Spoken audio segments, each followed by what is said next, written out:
Sir, I will now say a few words about the more important objections that have been urged against this proposal. I have carefully gone through great deal of this evidence, and I may say that the objections resolve themselves under five heads. In one brief sentence, they really come to this. The officials say we do consult people at present and will continue to consult them, but we will consult whom we please, when we please, and how we please. We do not want to be bound in these matters. The five objections are: first, that informal consultation is better than formal consultation. Secondly, it is difficult to know who are really representatives of the people, and it is difficult to get properly qualified representatives for the work.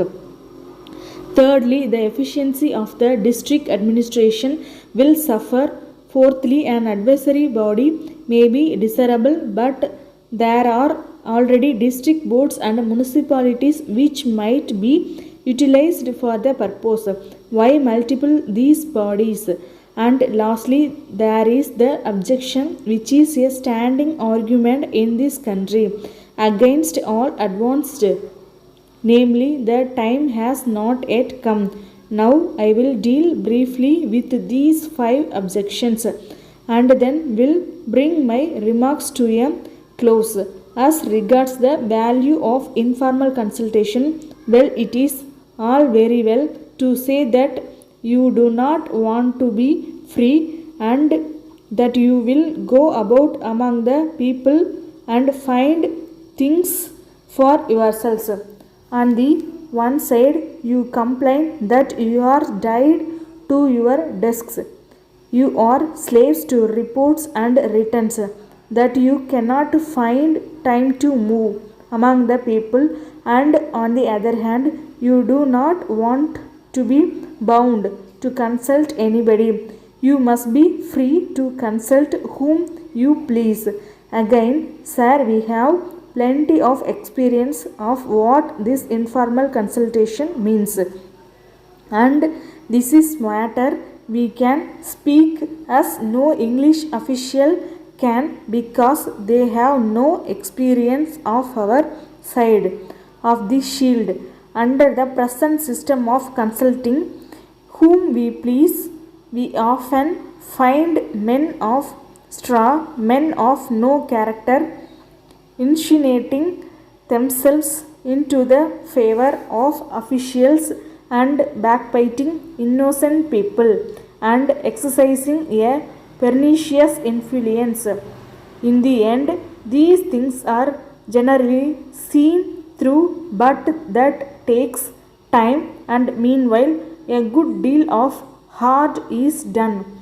And with the frequent transfers of officers that now take place, we are exposed to this risk for too often. But apart from this, without putting it on that low ground, I say that while the officials may continue to consult whom they please, and my proposal does not come in the way of their doing this, will we want is that they should be bound to consult a body of representative Indians properly constituted. We want a sense of responsibility to attach to the man who is consulted of our behalf. He must not be an irresponsible, self-seeking person going to the collector and expressing views which would just suit the particular mood of the collector at the moment. He should feel the responsibility of his position and should know that he has a responsibility towards the people. To me, sir, this argument of informal consultation appears to be the weakest argument that has been advanced against the proposal. Some say that it would be better to hold periodical darbars than to have a Standing Advisory Council. Now we all know that these darbars are a large number of people assemble, 100 or so, and you can't consult them. Bangalore, 2nd August 1960. Sir, I have the honor to bring to the notice of the government the urgent necessity for providing the government high school at Kolar with adequate accommodation and equipment. The present building was constructed many years back when the school had only one section in each of the three forms. At present, the number of sections has doubled itself and the strength has increased threefold. The rooms in the building are so small that they are utterly inadequate to accommodate the present classes, some of which contain more than 50 students in each section. Recently, a private building situated closely was taken up and a rent of rupees 50 per month, but this has not improved the position. It is very necessary to extend the present building by the addition of at least 8 rooms of adequate size. The executive engineer has furnished a plan and estimate. The cost of extension will come up to rupees 25,000. No provision has been made in the budget of the current year for the purpose.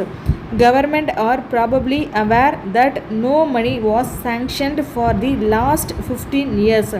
The above is the state of affairs which calls the immediate attention. In the circumstances, I request government to sanction a sum of rupees 30,000 and order as inclusion in the budget so that the school may be provided with adequate accommodation and equipment. Yours faithfully, Director of Public Instruction.